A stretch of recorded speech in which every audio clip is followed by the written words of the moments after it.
About 2,500 lorries are queuing at the Ukrainian-Polish border. Most of them are in front of the Krakivets and Yagodin checkpoints. Numerous actions of Polish farmers are taking place all over Poland. Demonstrators block roads, motorways, highways and border crossings. The reason is excessive competition, according to Polish farmers, following the liberation of transport rules between Ukraine and the EU.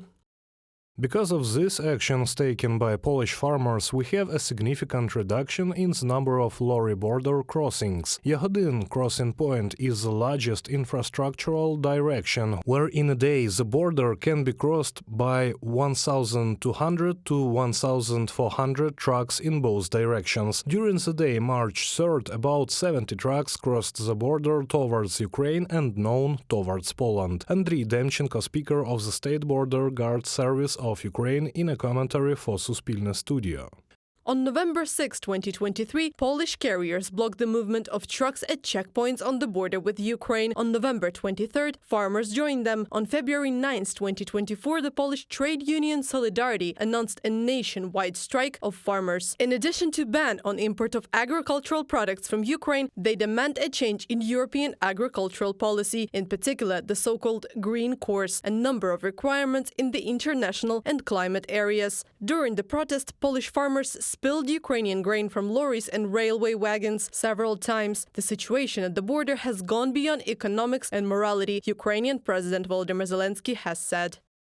A solution to the situation on the Polish border must finally be found. It is simply impossible to explain how the complexities of a country fighting a war can be used in an internal political struggle. However, we will get through this too.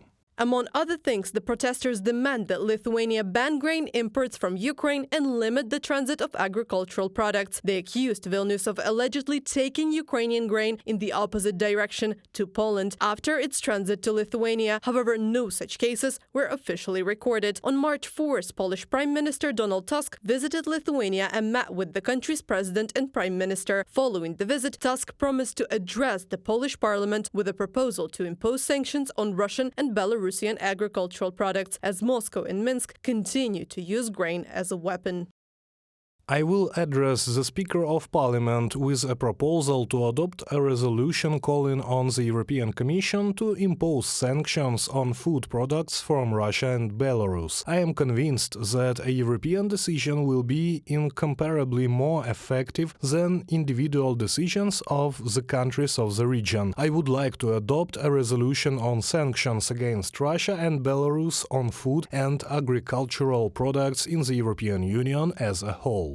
All of this looks like Kremlin's attempts to divide Ukraine's supporters. This is how the Lithuanian Prime Minister commented on the blockade of the Lithuanian-Polish border. She drew attention to the fact that farmers' protests are a favorite topic of discussion in the shows of Kremlin propagandists. The Lithuanian Foreign Ministry said that the border blockade resembled hybrid operations planned by Moscow. A concrete position of the special services of the aggressor country Russia appeared, which against the background of, a little illiteracy of Polish farmers who did not understand the economic situation in the world, began to simply fall for this disinformation. Ukraine and Poland will find ways to resolve the crisis, Ukrainian Prime Minister Denis Shmyhal has said. At the same time, he does not rule out that pre-election moods in Poland may influence the situation on the border until June 2024. Reported by Anastasia Tarnavska, Valeria Nekopelova, UATV News.